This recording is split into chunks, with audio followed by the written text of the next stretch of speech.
بسم الله الرحمن الرحيم. الحمد لله رب العالمين، والصلاة والسلام على سيد المرسلين وعلى آله وأصحابه أجمعين. أعوذ بالله من الشيطان الرجيم. بسم الله الرحمن الرحيم. يا أيها الذين آمنوا اتقوا الله وكونوا مع الصادقين. اے ایمان والو، اللہ سے ڈرو اور سچوں کے ساتھ رہو۔ سچوں کی صحبت اختیار کرو، وہ لوگ جو اللہ کی نگاہ میں سچے ہیں ان کے ساتھ رہو۔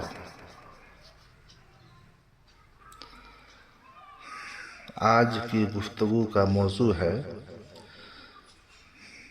جب امیر خسرو نے کہا مجھے میرے پیر کی خوشبو آ رہی ہے۔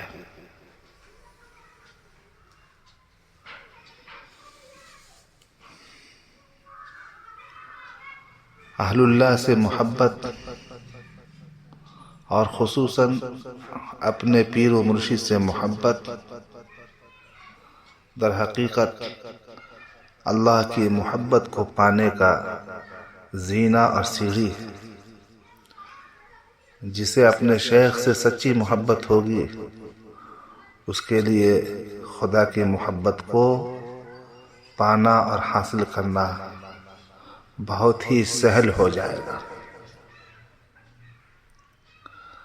اگر محبت شیخ کا سبق سیکھنا ہو تو طوطی ہند حضرت امیر خسرو رحمت اللہ علیہ، فارسی کے بے مثال شاعر اور عظیم شخصیت سے حاصل کریں۔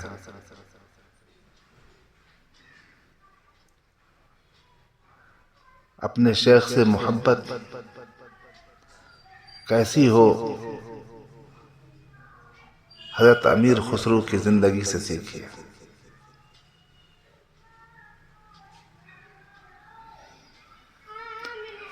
ایک مرتبہ ایک پریشان حال شخص حضرت نظام الدین اولیاء رحمت اللہ علیہ کی مجلس میں حاضر ہوا۔ اس شخص کی 4 لڑکیاں تھیں جن کی شادی کے لیے بظاہر اس کے پاس کوئی انتظام نہ تھا۔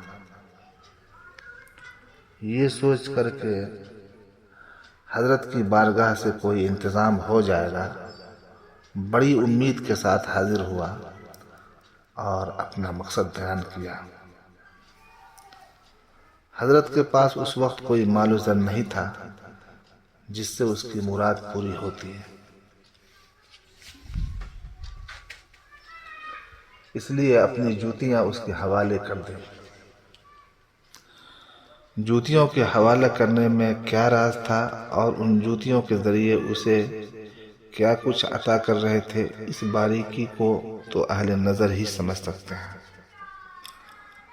بہرحال سائل نے اپنے دل میں سوچا کہ ان جوتیوں کا خواہ وہ کتنی ہی قیمتی ہوں میں کیا کروں گا، انہیں کون خریدے گا اور ان کے ذریعے اتنی رقم کیوں کر حاصل ہوگی جن سے لڑکیوں کی شادی کے انتظامات ممکن ہو سکیں۔ بہرحال کچھ سوچ کر اور پھول نہیں تو پھول کی پنکھڑی سمجھ کر اپنے سامان کے ساتھ رکھ لیا اور مایوس ہو کر حضرت کے مجلس سے روانہ ہوا۔ راستے میں ایک سرائے میں قیام کیا۔ اسی سرائے میں امیر خسرو عمارت دکن سے لوٹتے ہوئے مال و زر کے ایک بڑے ذخیرے کے ساتھ قیام پذیر تھے۔ اچانک وہ کھڑے ہو گئے اور دیوانہ وار پوری سرائے میں کسی چیز کی تلاش کرنے لگے۔ بار بار فرماتے کہ مجھے میرے پیر کی خوشبو آ رہی ہے۔ جدھر جاتے ادھر یہی کہتے، مجھے میرے پیر کی خوشبو آ رہی ہے۔ مجھے یہ بتاؤ کہ دہلی سے کون سا قافلہ ہے؟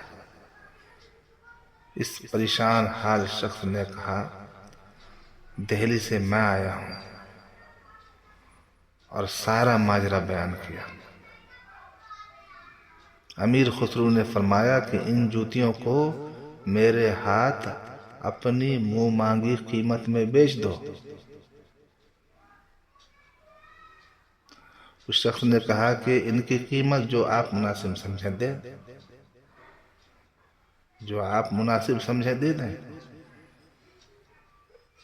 چنانچہ امیر خسرو نے اپنا تمام مال و زر اس شخص کے حوالے کر دیا، اور اس کے بدلے ان جوتیوں کو اپنے دستار کی زینت بنا کر اسی دیوانگی کے عالم میں بارگاہ محبوب الہی میں حاضر ہوئے اور عرض کرنے لگے، حضور، ہم غلامان دربار ایک مدت سے عنایت خاص کے منتظر ہیں، جبکہ نالین مبارک اس شخص کو عنایت کی جا رہی ہے جو اس کی قدر ہی نہیں جانتا۔ جواب میں ارشاد ہوا، جس کو جس چیز کی ضرورت تھی وہ اس کے پاس پہنچ گئی۔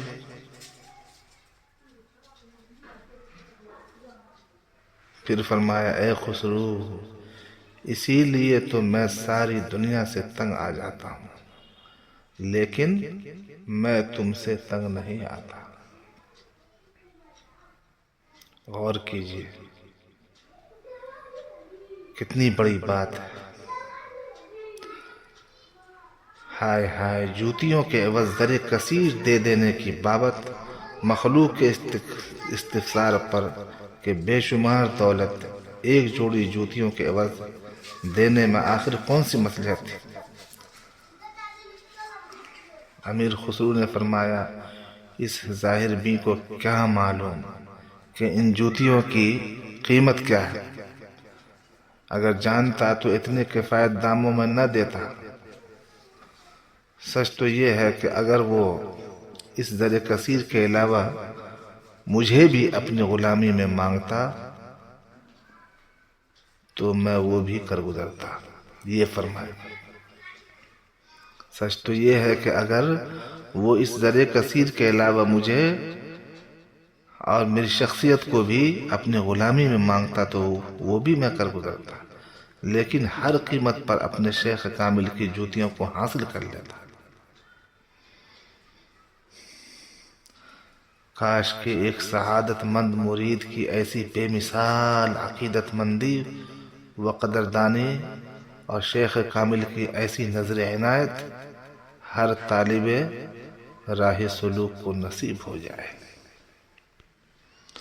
اللہ تبارک و تعالی تمام مریدین و عشاق کو عقل سلیم عطا فرمائے اور اس واقعہ سے عبرت لینے کی توفیق عطا فرمائے۔ آمین یا رب العالمین۔ وصلی اللہ وسلم علی سیدنا محمد وعلی آلہ وصحبہ اجمعین برحمتک یا ارحم الراحمین۔